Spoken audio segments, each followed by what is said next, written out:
السلام عليكم ورحمة الله. أعوذ بالله من الشيطان الرجيم. بسم الله الرحمن الرحيم.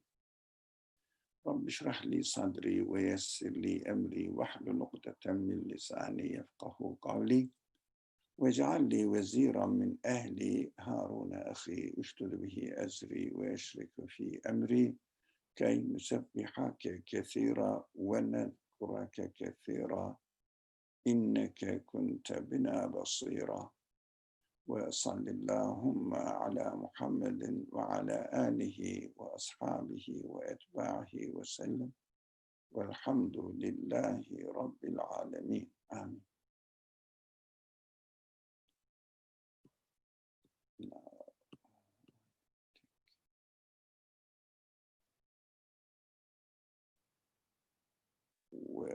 Where did I lose the screen? I've lost the screen. Do you see? Yeah, we still see the PowerPoint. But I don't. Why do you think? What do you see instead? Reset? What do you see if you don't see the PowerPoint? Just the screen of the laptop. Like the desktop, Yeah. Okay, then you want to look for the Chrome icon because that's where your PowerPoint is at. Here it is. Thank you. Mhm. Went away. Thank you very much. So, inshallah, we are going to study the Najm, chapter Najm of the Quran, and the verse 43 today. We have been studying it for 15 weeks.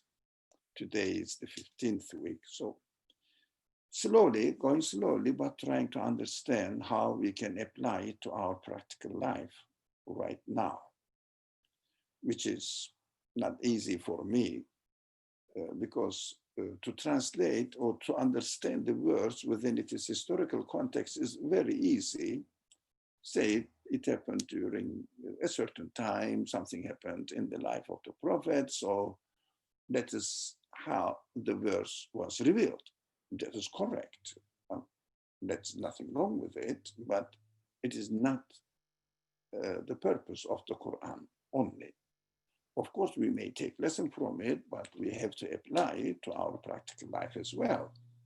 So, by definition, Quran is the word of my Creator speaking to me and guiding me right now within my own life conditions. So, I have to bring it to my practical life. I may learn something from history. I may learn from the time when it was revealed within the conditions of that time context, but I have to bring it back to my life, practical life context. So it says, without going back to the previous chapters, which we have already spent a lot of time on it, I hope they were useful. Now 43 says, وَأَنَّهُ هُوَ أَضْحَكَ وَأَبْكَى, and that he causes to laugh and causes to weep. It means laughing and weeping also is created by the creator of the universe, God, who is called God. But in our practical life, we say, I'm laughing. We say, I'm crying. But the Quran says, no, we are making you laugh. We are making you cry. That means we are creating the action of laughing and crying, but also we are preparing the conditions which allows you to be happy or to be sad. It means all these circumstances that you are living in are provided by us, presented to you, and it is God who let us experience his action through creating the things around us and also through creating my own life conditions, my own feelings. I'm not the creator of my feelings. I am not the creator of the interaction between me and what is around me. And I'm not the creator of my consciousness that I am aware of what is going on. And I have a mutual correspondence with the things created around me. That is how I am organized, prepared, created.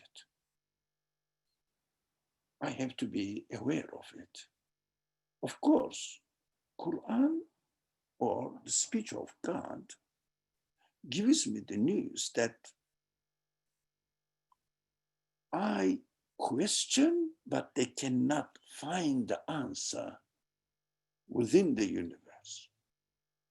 It means who is preparing this atmosphere which perfectly fits my life conditions, my human conditions, which I hear a voice or I see a, oh, I'm sorry, it has to rain.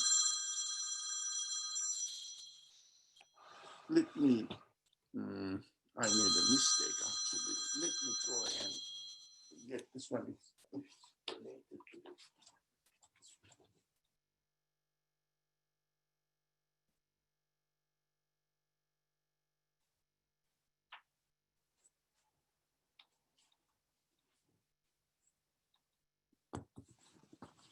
Excuse me for this interruption.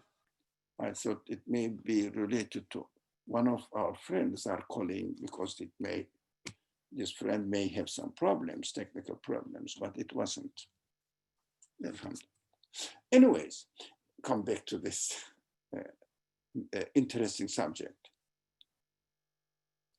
Quran speaks to me in order to answer my human questions for which I cannot find the answer in the universe. That is very essential. Almost every class that we have, I repeat this, because people usually confuse about the teachings of the Quran, but not only the Quran, actually all scriptures, it might be Torah or other, the Bible, whatever, all the scriptures, they read the scripture in order to find out the answer, how the things are happening in this world, rather than making a search and finding out how the order is arranged, constructed.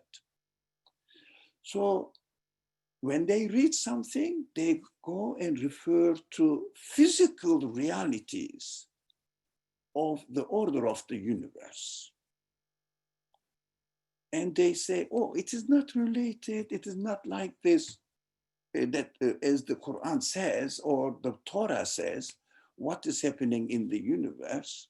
For example, the Torah and the Quran also says that God created the universe in 6 days. So they go and see the origin of the universe, whether it took 6 days. Come on, origin of the universe, there was no solar system. What are you talking about? Of course, this is not only technical problem, it is also a problem of understanding the nature of the scripture.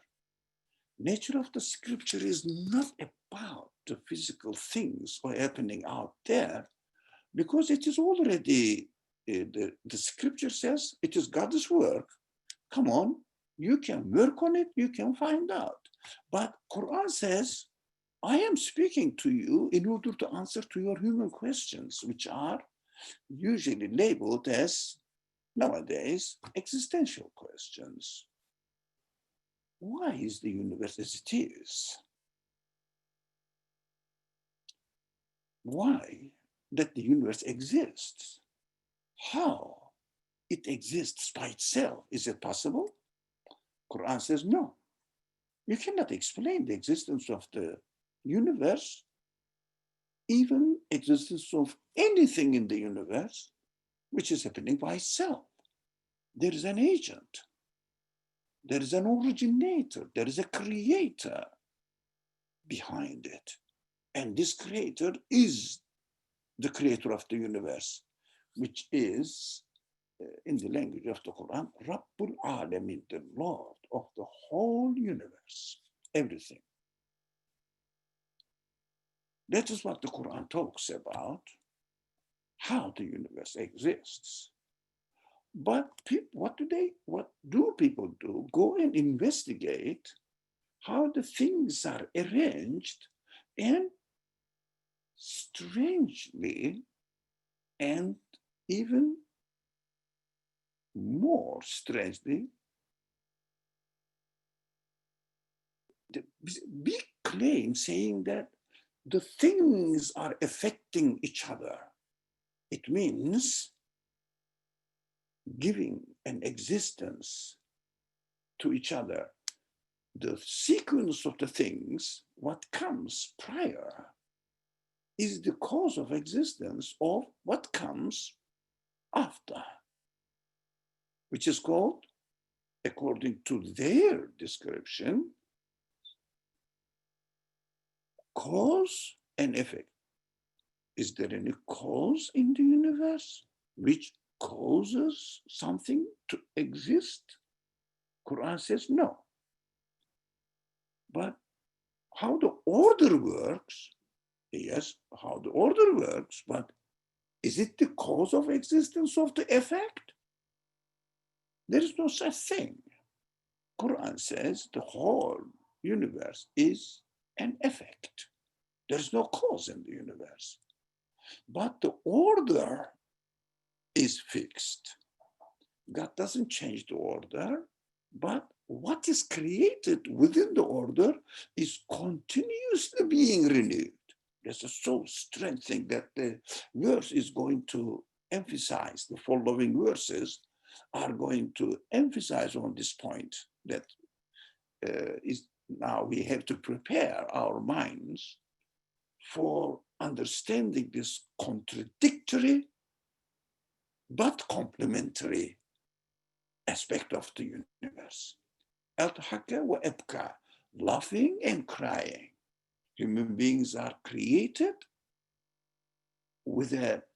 in a way that they can laugh, they can be happy, but at the same time, they can cry, they can be unhappy. Both things may happen in human life. Of course, this is just a help for us to prepare our mind to understand the following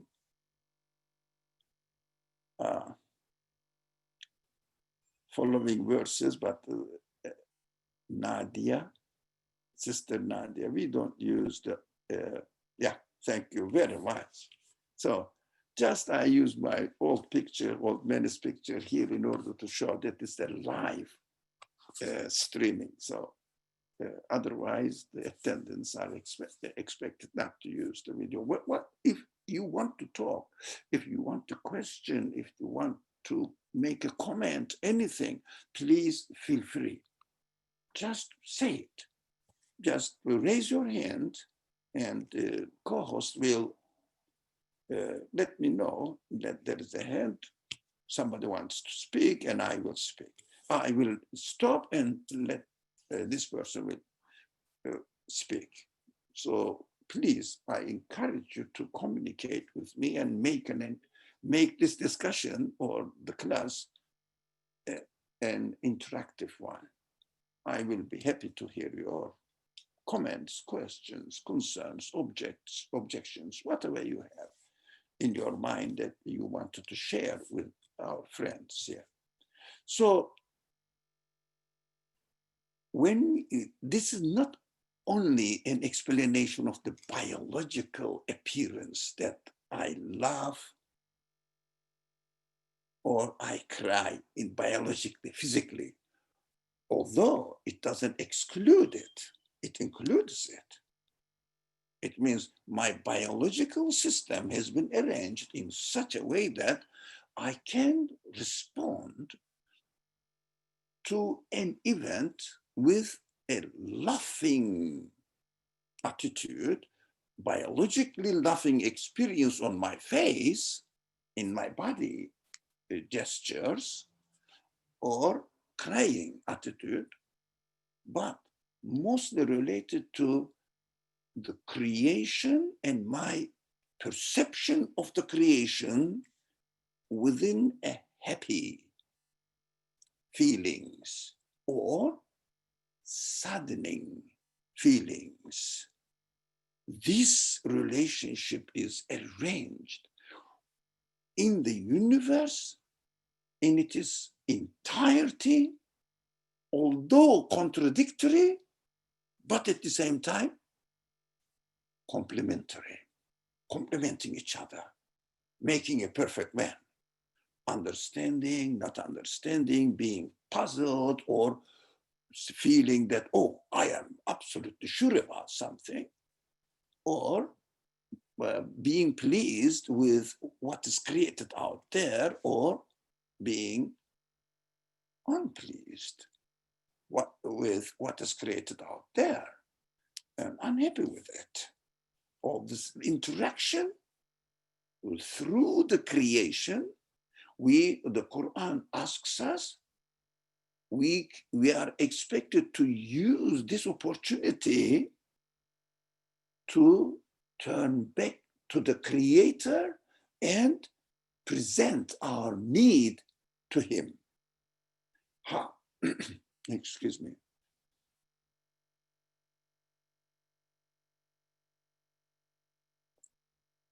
How? If I'm happy, I would say, oh, the creator of this event, this atmosphere, these conditions, I am happy with it. Provide me more of these kind of creations. So, oh, I will say, I am happy with this. Thank God, I am happy with you. Oh, the creator of this event, God, please give me more of this kind of things. So we have to utilize them in order to use them a means of communication with my creator. I think we should understand that. Otherwise, laughing and crying would have no meaning. I laughed, I laughed, I laughed. For example, I am happy. Even all my life, I was happy with what is created. And if there is no creator, by chance, it's impossible, but by chance, as if I assume that there was no creator, by chance, I was lucky to be in the conditions of a loving, happy, pleasant life conditions. They call it naturally. It happened to be in this way. That's why I am happy with it. I don't know how much it makes sense, but to me, it doesn't make sense accidentally. Even so, I am happy. I was happy. I have been happy all my life. After 110 years later, this is the maybe maximum human lifespan. Okay, I die and disappear. In order to understand the drastic disappointment of this understanding, for example, I am an old man, more than 70 years old. I have been given opportunities to laugh, to cry, but let's assume that I have been happy with my life until now, but today I am happy still. What benefit it brings to me, to my real life? Don't forget, real life. right now that I was happy for 70 years. They are all gone. Finish. Now I am experiencing happiness, and again, immediately, again, now, a second later, it will be gone. And I'm left with nothing from my previous happiness, nothing. So let's assume that I am living in my last day and I'm going to die soon and will disappear from existence. But this is the idea of those people who don't believe in the creator, so they don't believe in the purpose in existence. There is no purpose in existence. It is accidentally happened. So even whole life passes with happiness, die in a happy situation, but disappear from existence. What is left to you? What is left to you? Nothing. You are left with nothing. But I was happy last year. It is gone and it's not with me anymore. I'm not enjoying it. The memory is with me, but this memory, I have to understand, gives me pain. Why? This memory doesn't make me happy. No, makes me feel sad. Why? It is gone and I cannot get it back. If I don't believe in the purpose of the creation, which is arranged by a conscious being who is called God, consciously, deliberately arranged, gone. So I was happy for 70 years, but I have left nothing. As if I give you an extremely simple example to understand, I have gained $1 billion until now. But today I lost all of them. What do? You feel nothing but pain. Pain of losing everything. It is unbearable. I don't know how those people who support the idea that life is just accidental occurrence, happen to be by itself. We don't know how, but it did happen by itself, accidentally, and I will die and disappear from existence. How can they bear the life? It is completely against human nature. Human nature rejects this idea and also is disappointed with this idea. It contradicts my reality. I cannot bear it. How come that I love having a permanent pleasure, but my creation doesn't provide it? But within, be careful here, within my creation, within my existence, I love to have permanent pleasure. And there is no permanent pleasure in my existence. Isn't that contradictory? How come that I have this feeling, the need for permanent pleasure, although there is no permanent pleasure in the universe? Everything is meaningless, purposeless, accidentally happening. How can a person accept this self-evidently contradictory idea so that he can entertain this so-called philosophy? Of course, I cannot bear it. I personally say it is impossible. It is contradicting my nature. My nature requires permanent happiness, and my nature says you cannot have it. And where did I get this idea then? And it's not only me. Everybody wants to be happy forever.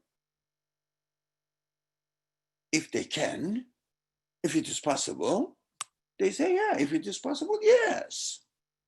That is the feeling there. Where did I get this feeling? So Quran says, no. وَأَنَّهُ هُوَ أَضْحَكَ وَأَبْكَى. Definitely the creator of the universe has arranged that so that you will communicate with him when you are given the conditions of happiness. You will acknowledge him as the creator of this condition and ask him to give you happiness permanently. Only the creator of the universe can give you permanent happiness. Only the creator of the universe can give you the eternal happiness, because it is the creator of you who gave you the desire, the need for permanent happiness. How consolidating each other, how confirming each other, not contradicting. So these atheistic ideas or denial of the creator, God, brings to human life nothing but contradiction. Contradicting human nature and the nature out there, the existence of the universe, contradicting each other. In the Quranic view, it makes sense, which is constructive, which is complementary, which is confirming each other, not contradicting. That is how human beings are created. We are here in our existence to have happiness forever. That's why we make friendship, we get married, we have children, and we want to happy with the environment.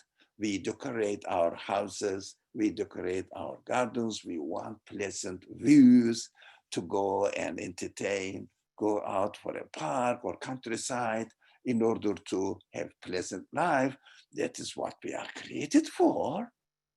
We are experiencing it. But atheistic idea says, no, they are all illusions, wishful thinking. But this is my reality, man. What are you talking? This is wishful thinking. This is my reality. That is how my feelings operate. My feelings function. That is my reality. Do you want me to reject my reality? As if in speaking in terms of physical sense, I have two hands, and the materialistic worldview says, no, you don't have hands. As if, no, I have it. That's my reality. I cannot deny it. Why do you want me to deny it? How can I go against my own nature? So these delusions of the unbelieving people make human beings feel miserable in this world with no hope, complete despair. We are left in despair in this world because of these atheistic ideologies or secular worldviews, seeing the universe as it is only, as if it doesn't have an owner, a creator, an originator, operating everything consciously, deliberately, in order to satisfy human consciousness and give him the good news that human beings have their owner, their Lord, their cherisher, their sustainer, their God, that they can worship, they can communicate, they can acknowledge him, and they can ask for help when they fail, when they experience the conditions which make them cry, seek refuge with him and ask him, please take it from me, I don't want it. These are all means of communication with my creator. Don't say that today I was happy, I laughed all day with the things that I was presented, given, and that's it, I'm happy, but it is gone. It is gone. You know, I'm very, very happy with the creation that I cannot go to my past, and I cannot bring it back. I cannot bring it back. But the one who creates me gave the sense, has given me the sense to want all my pleasures there, pleasing there, back with me and experience it physically, realistically, live it with me. That's what I want. That's the feeling given to me by my creator, demonstrating that he can do it. He is the creator of the universe from the beginning to the end. He is the absolute one.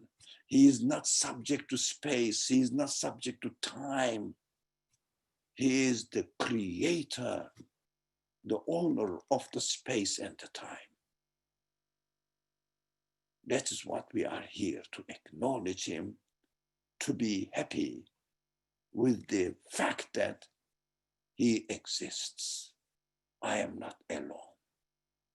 I am not left alone in this world. I have my owner. I have my master. I have my Lord. I have my point of worship. Then I acknowledge his existence, his presence in my life, in my existence. He is the creator of my being right now as I am created. He is with me. The only thing what is expected of me,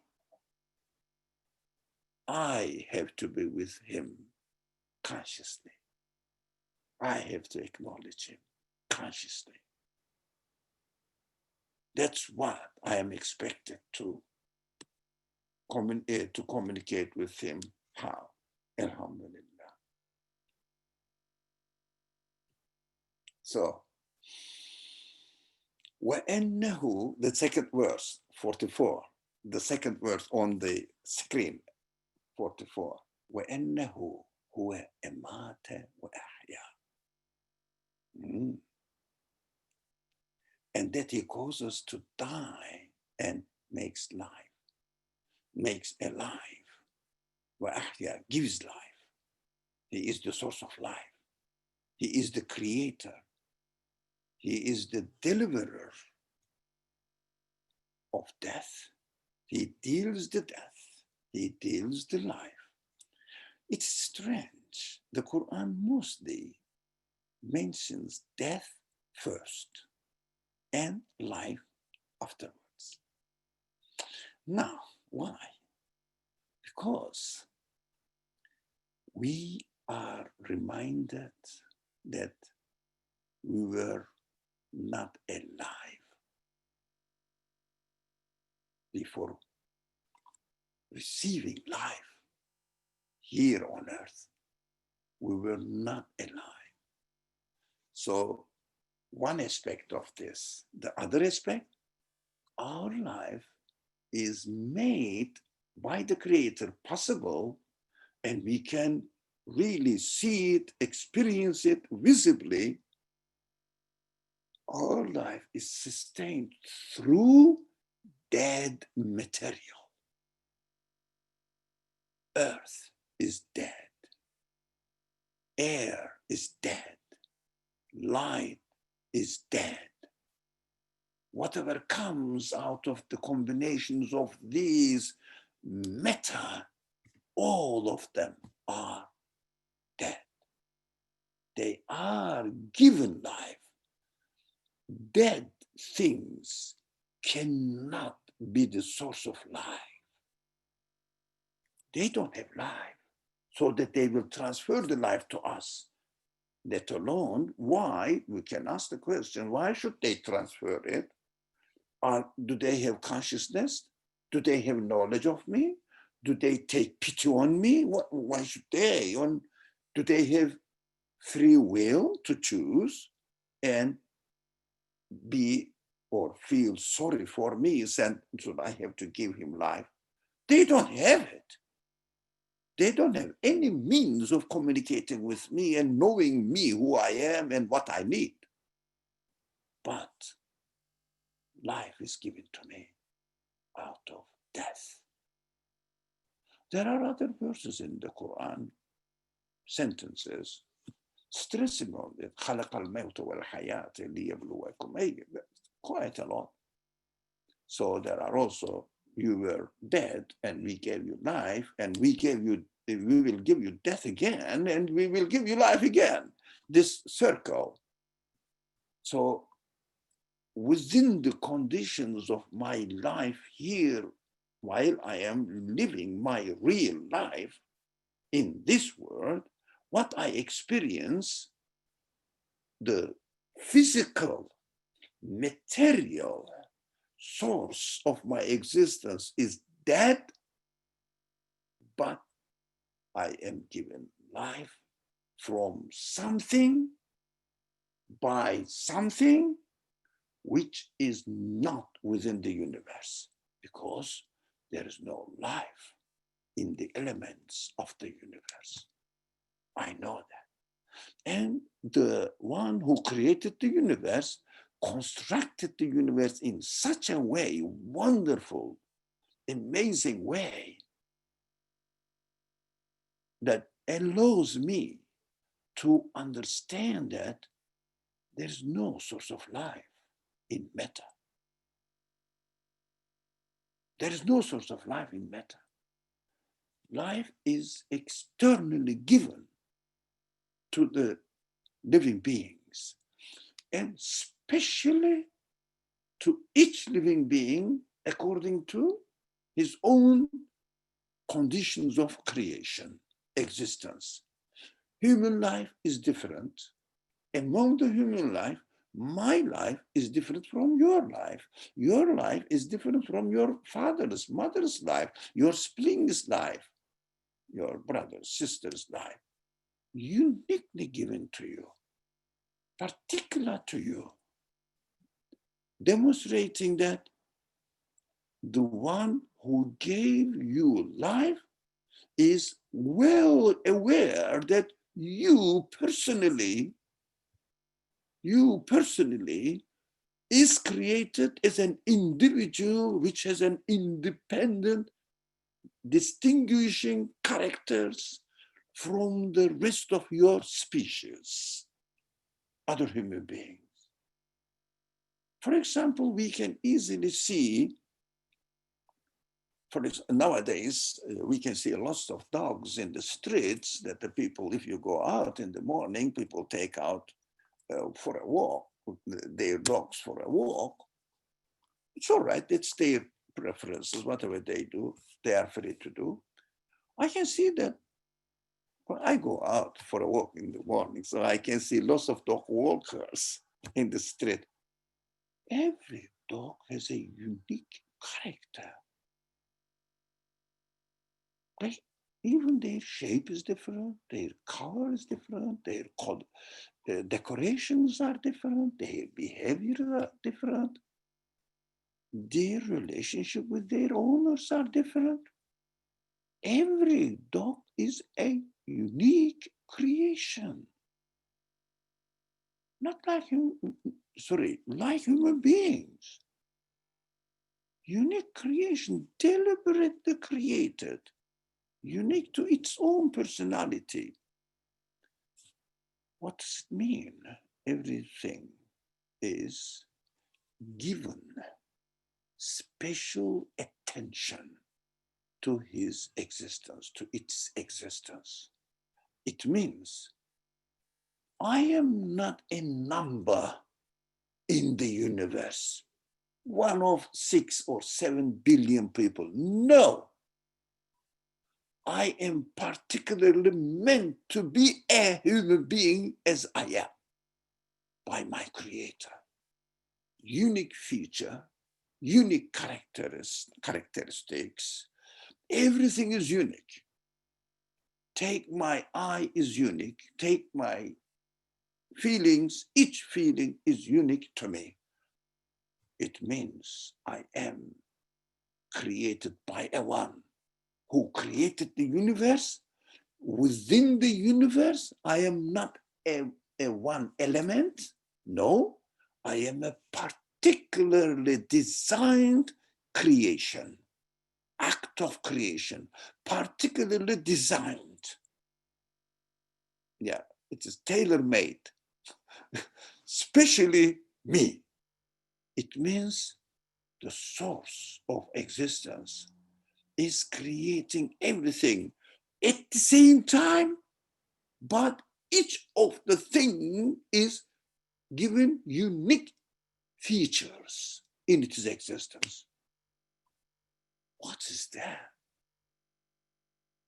Can it be ever explained with accident, haphazard happening, blind, ignorant, no knowledge, natural thing happened by itself, developed, evolved accidentally? And also, there will be other point in the following verse. It is even more striking. We will come, but first, let's deal with this death and life. It means life is particularly given. Now, how about my life? At the end of my existence in this world, whoever has given life to me from dead material is the one who is taking this life from my body, taking his trust from me back and keeping it with him as the real owner of my existence.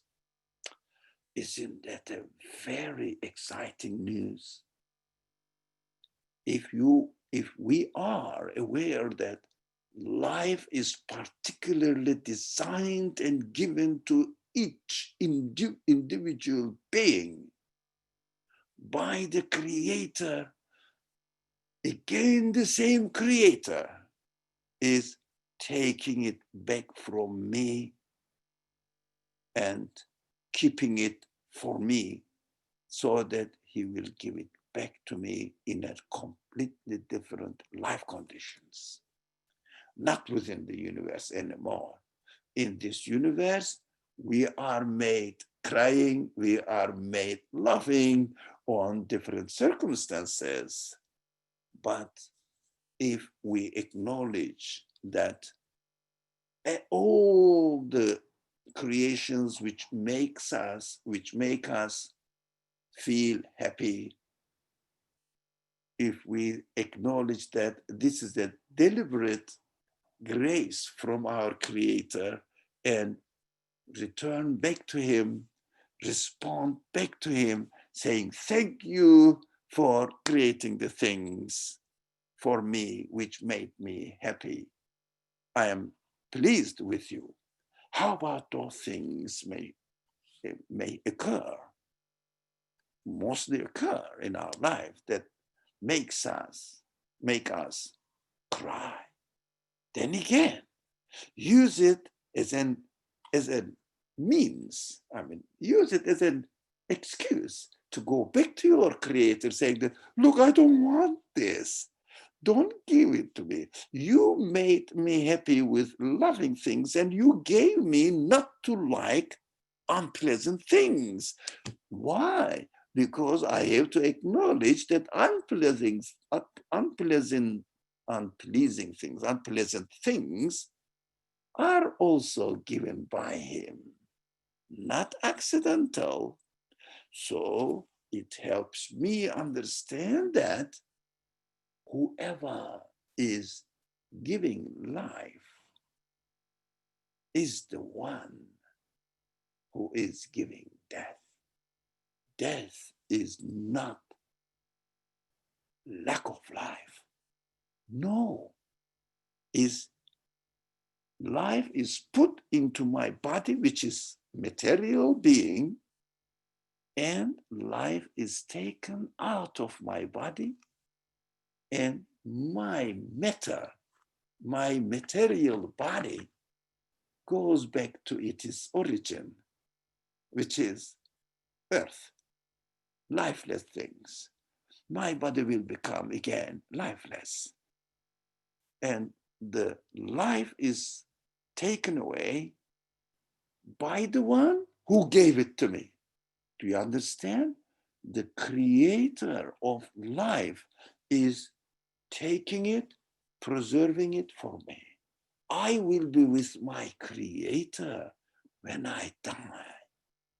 Although I am with my creator when I am within my body, but be careful, all of us, I have to acknowledge it through my consciousness. After I die, my consciousness will be with my creator in his hand. I won't have any free will to use it anymore, whether I return it back or deny it. It will be with him. However, I have improved, progressed my consciousness, then my life will be with him. Like I love this example or a kind of metaphor. After graduating, I got my knowledge with me, and I will be a person graduated from the education with my knowledge as much as I have gained during my years in the education system. Now, the universe is the school education system.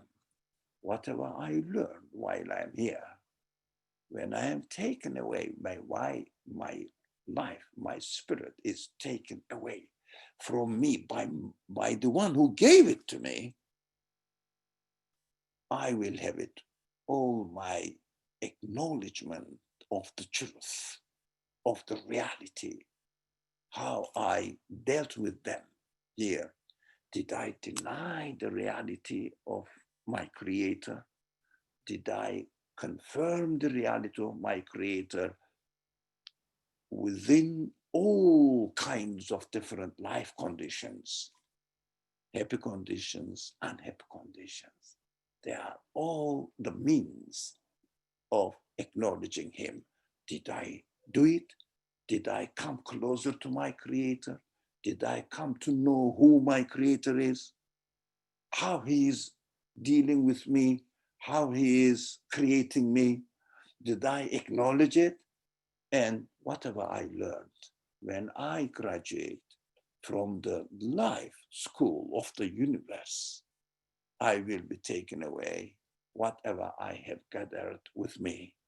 That is called consciousness of confirming the truth, belief. With the language of the Quran, Iman.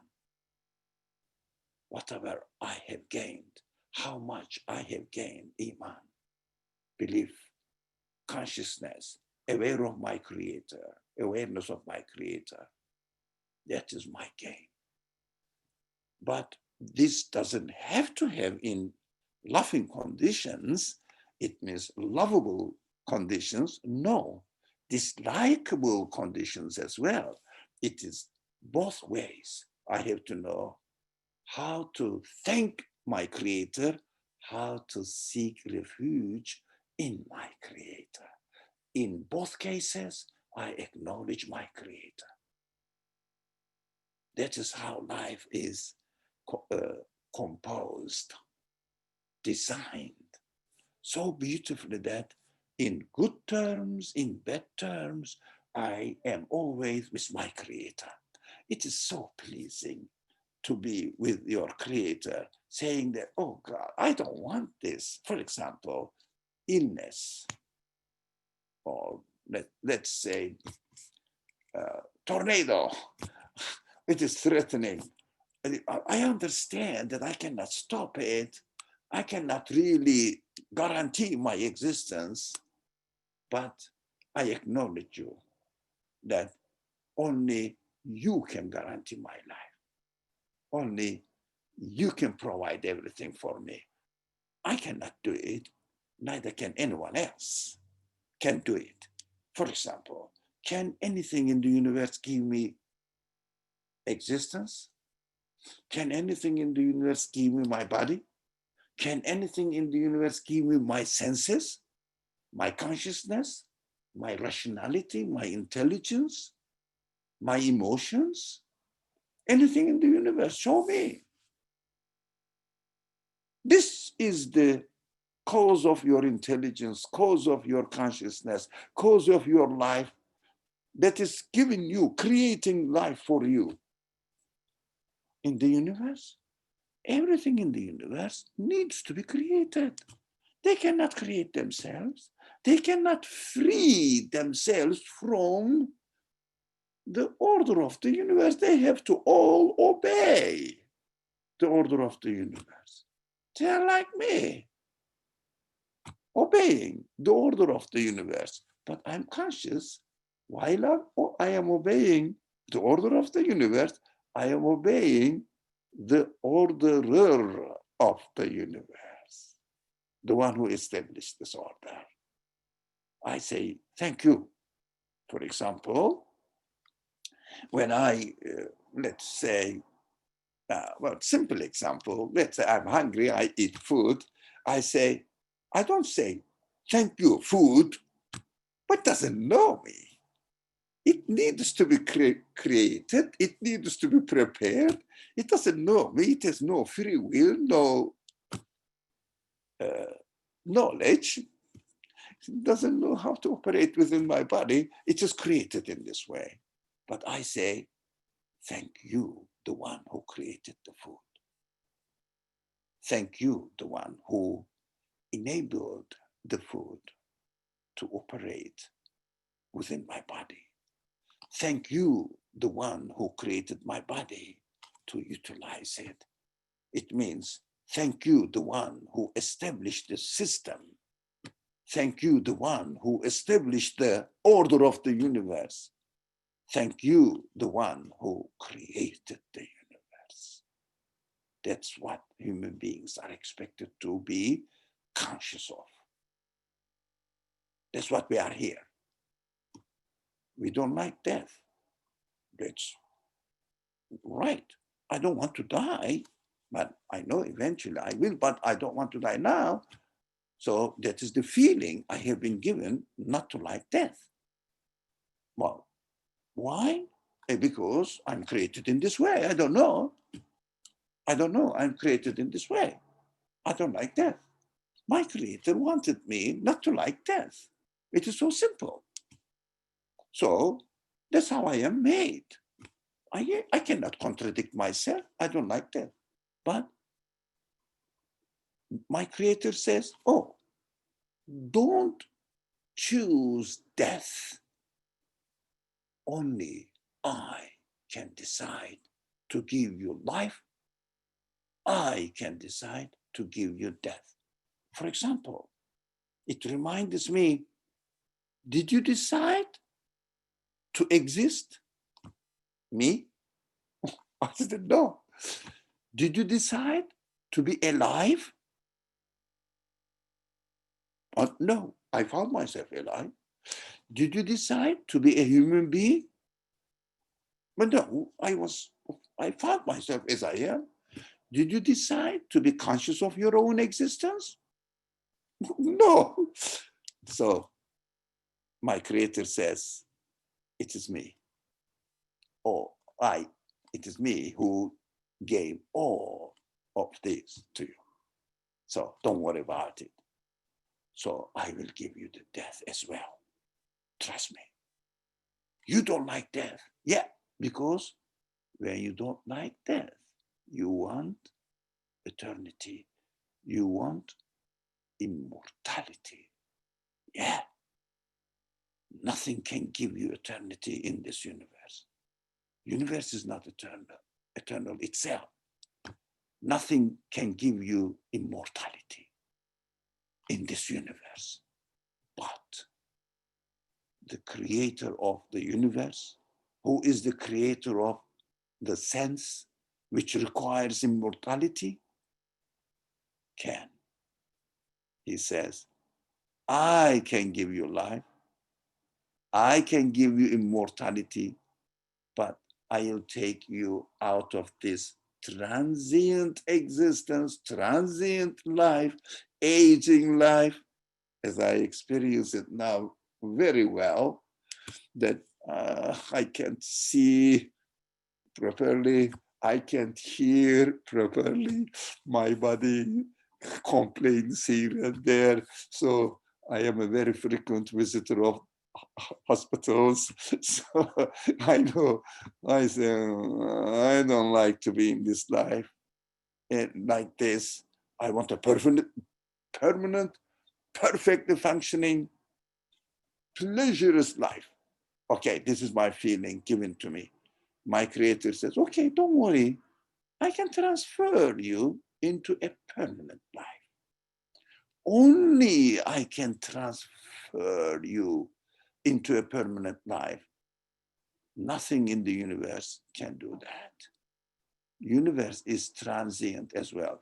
That is how I created the universe, so that you will not be misled that nature or the universe, something in this universe, in this world, can give you. So universe says, I cannot do anything for you. I am also mortal like you.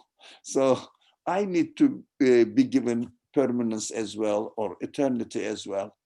So he says, don't worry, you are going to die. I'm going to give you death, but you will be in safe hands. It is me who gave you your life. Yep. So we can understand this verse 44 as the one who gave you life is the one who is going to give death. Don't be afraid of it. It means don't get angry with the creator that he is giving you life. No, no, no, no, no. Don't get angry with it. Don't want it. That is how we are created. But when you are given, don't be disappointed. It is the one who brought you into existence. It is the one who gave you life. It is the one who gave you the desire for eternal happiness,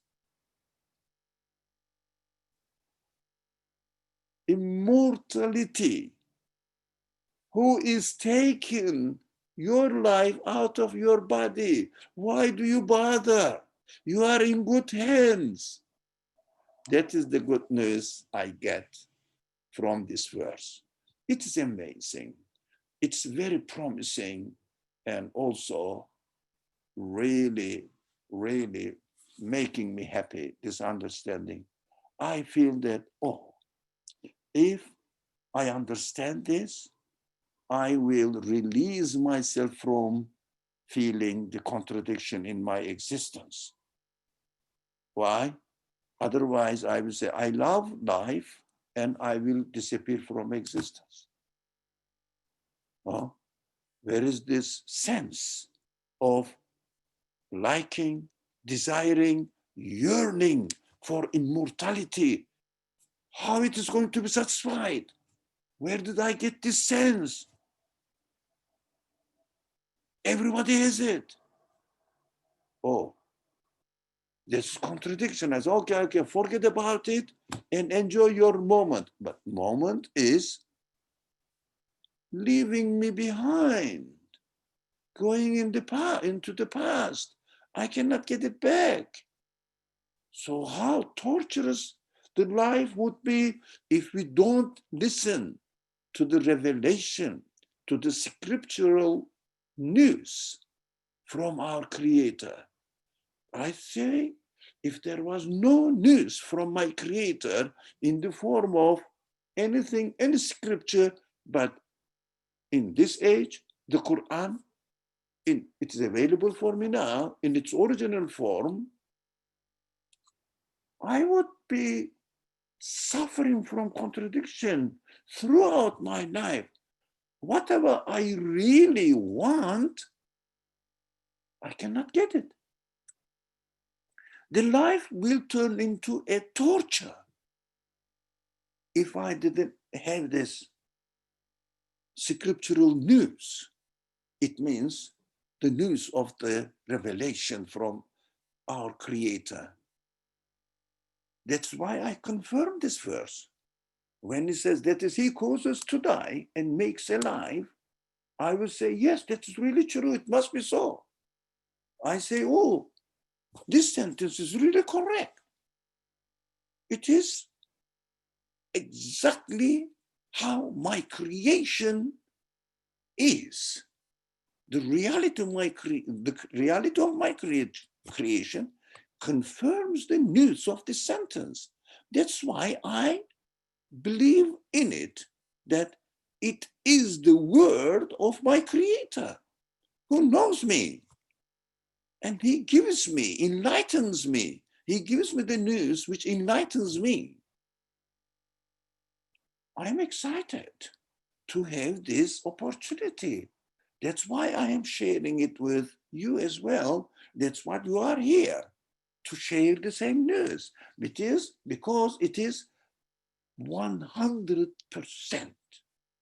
fully satisfactory to the requirements of our life conditions.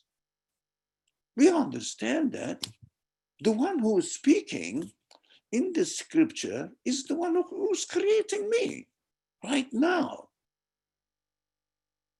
So I'm happy with this news. I hope you are happy with this news as well. So let's go further. But these are very exciting verses. All of the verses are exciting, but especially this chapter Najm that we are studying now, under discussion here, is really amazing, full of miraculous revelations. Miraculous means you cannot find the equal in the universe. No one, no philosophy, no human production of knowledge can match it, can compete with it. Completely, perfectly fitting my nature. I'm excited. Okay, let's go to verse 45. وَأَنَّهُ خَلَقَ الزَّوْجَيْنِ الذَّكَرَ وَالْأُنثَى. And that he creates, actually, I don't like to go into grammatic details because we don't study the Quran from grammatic point of view. There are many scholars studying that. But I am thankful to God that he provided some knowledge of it, a little bit. I'm pleased with it. Actually, the translation should sound awkward, should be in a way that sounds awkward. That's why the translators don't choose to use this kind of language. وَأَنَّهُ وَأَنَّهُ وَأَنَّهُ, all the beginnings, and that, and that. No, no, no. And definitely it is that who does this. Only that who does this, huwa. So, وَأَنَّهُ هُوَ, وَأَنَّهُ خَلَقَ, again, there is huwa there, which means definitely it is he who is doing this. It means exclusive statement. Exclusive statement means nobody and nothing else can do this, but only the one who is the owner, the creator of the universe is doing it. Every single event in the universe. It is in the structure of the language. This is called the eloquence of the Quran, which is miraculous, very fine-tuned to the meaning, but to study the eloquence of the Quran, it needs years and years and years. You just admire it. But what is the point now that we don't study the eloquence of the Quran? Because it is studied by most of the scholars. There are lots of scholars out there. Since this job is done by someone else, why should I do it? I say to myself. And the Arabic grammar side of the Quran also is studied by some scholars, and considerable amount. Not many scholars are really are able to go into deep structure, Arabic structure, eloquence of the Quran. But there are out there. It is available. And historical side is also studied, and translating the verses of the Quran in terms of life conditions of the Prophet Muhammad when he received, peace be upon him, when he received this revelation, what happened, etc. There are scholars studying. My interest is not many studies are going on how to apply the message of the Quran without deviating here and there, which are also really necessary disciplines of studying the Quran. I acknowledge that, yeah, I went through it. Yeah, I spent more than half a century on this matter. So it is not a waste. I wouldn't do it if it was a waste. But at the end, I said, one side of the Quran is not much covered by the scholars nowadays, directly related to my life conditions, so that I will find myself in the Quran. I'm here. For example, when the Quran says, and that, or it is he, only he who has created pairs. It means me, male and female. Yeah, me and my wife, or my son and my daughter. It's me. The Quran is speaking to me now. So, okay. So what does it mean? Why does the Quran remind me, or my creator reminds me, look, there are poles in the creation, which is called polarizations. It means male, female. This example is the most obvious one. Look, the men and women. Men has different biological, psychological, emotional construction. Women has different biological, psychological, emotional construction. Nothing is superior over the other. No, they are equal. Value-wise, they are both equal, but different. Yeah, but so what? But complementary. So not only male, not only female, but created in such a way that people's mind get mesmerized, perplexed.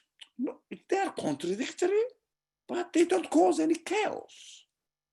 It's amazing, contradictory, but oh, what's going on? No.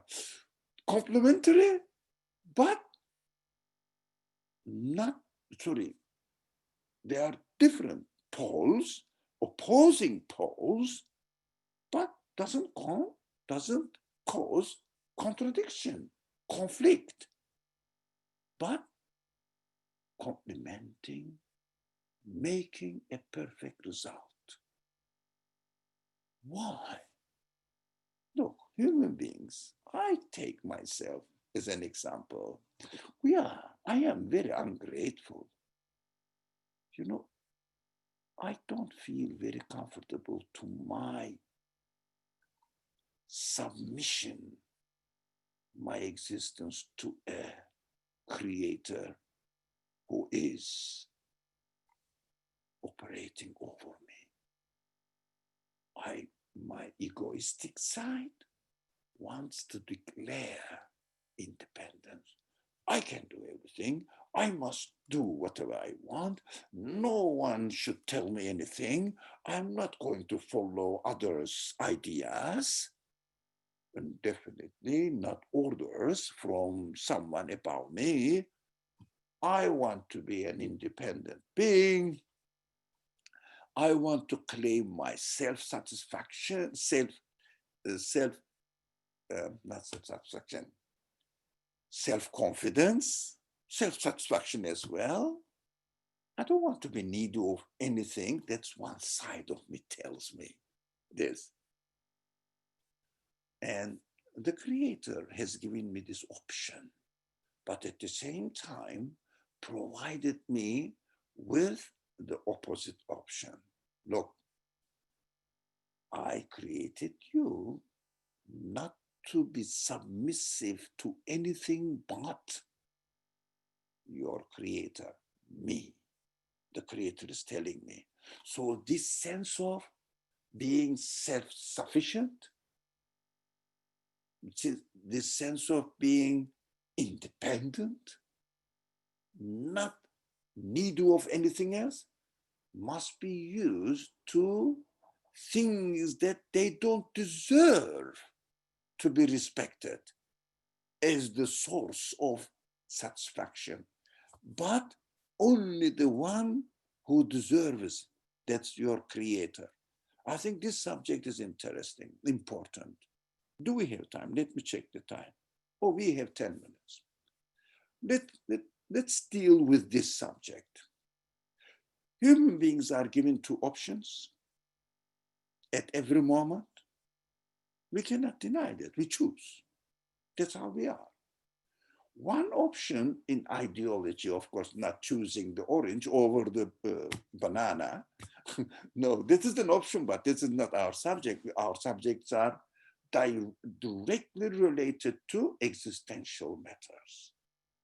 So we are dealing with existential matters in order to understand and satisfy our reasoning. So that's what we are here. So I have been given two options. One says, declare your independence. Yeah. It is not a bad thing. Declare my independence from what?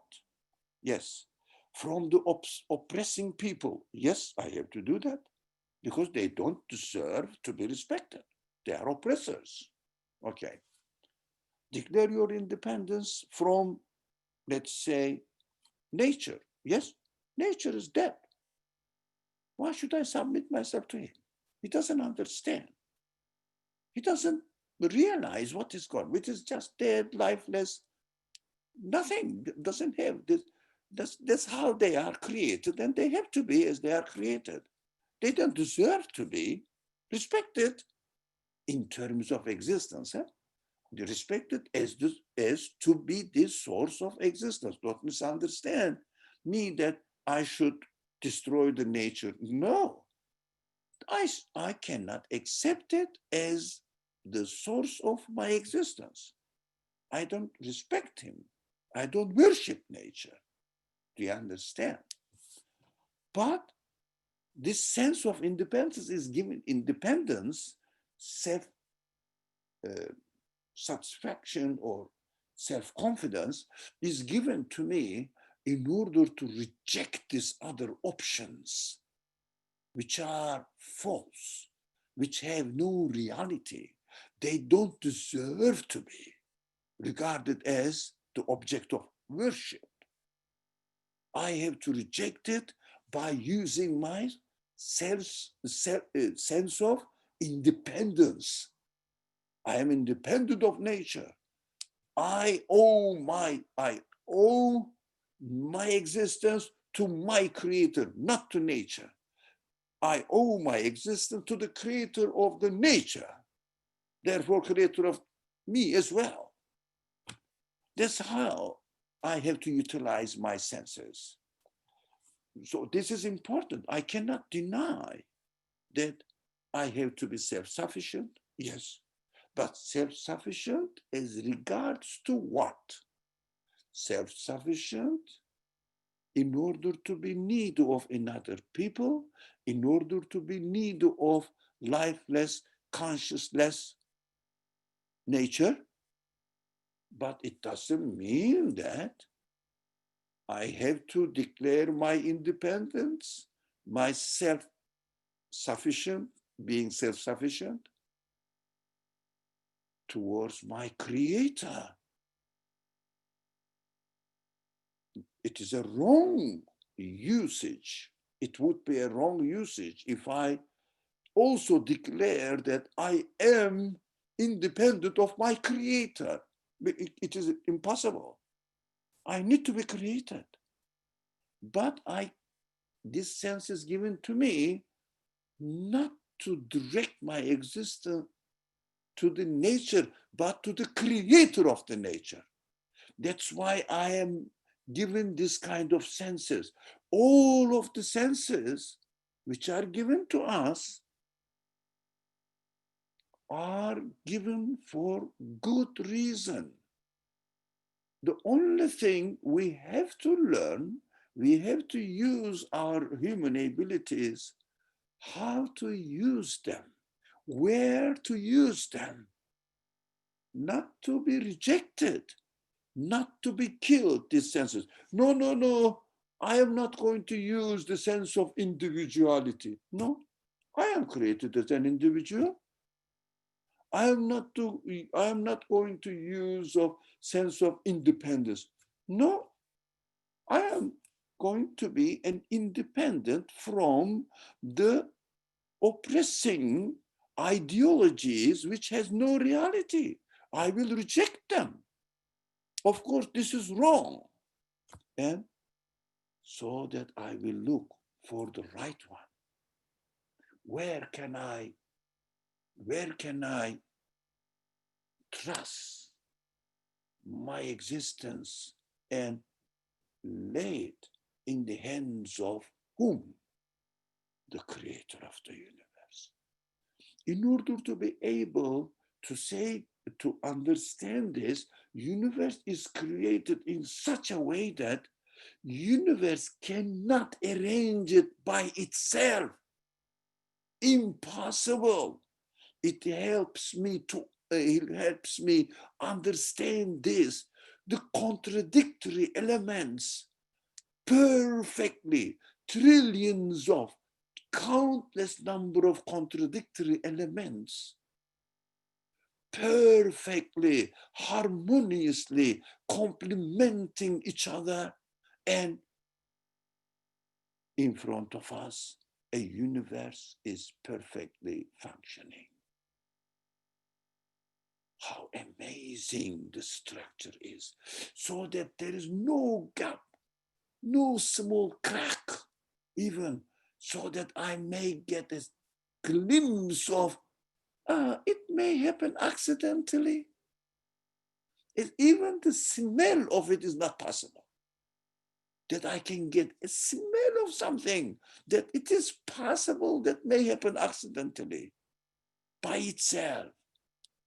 Everything from the very subatomic level to the galaxies and galaxies upon galaxies, galaxy clusters harmoniously are created in a perfect order, but with opposing, polarizing, contradicting elements,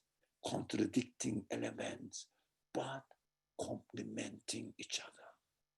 How come that this awesome universe can be explained by attributing it to chance? Happened to be this way by itself. Excuse me, I am not crazy to subscribe to this idea. I esteem my life. I am an honorable being. I cannot commit such a crime, saying that the universe accidentally happened to be like this. So ignoring the creator of the universe, who has created the universe completely in its entirety with contradicting elements, but complementing each other. I have to submit myself to the idea, to the thinking thought that definitely this universe has an absolute creator. I cannot ignore it. I cannot deny it. That's why Quran, my creator, speaks to me. Only the one who is an absolute being, who is called God. I am speaking to you. That is only me who can combine the contradictory elements in a complementary order. Nothing else can do it. How can I deny this? How can I say that this sentence is not the speech of my creator? How can I say that? I have to confirm it. I have to confirm it. I cannot claim, or I cannot contradict myself. That's very important. That's why I say, I coined this phrase, belief, iman, in the Quranic language, which is a very, very beautiful word, which has very deep meaning. Iman, belief, security, certainty in one's mind is not contradicting one's own self. That is what belief is. That what the Quran is teaching us. That is the core teaching of the Quran. As if my creator says, look, I gave you the options, I gave you free will, and be careful not to misuse it. He is begging me, as if in the language of the Quran, please don't put yourself in a contradictory position and torture yourself in this life. And at the end, don't come to me in a condition that tortured yourself, destroyed my beautiful creation and not really accomplished the purpose of your existence. That's why I created you, to be a perfect creation. Come back to me with the realization of the reality, the truth, that submitting yourself to this truth, so that I will welcome you. I will say, Salam, welcome to my reign of existence.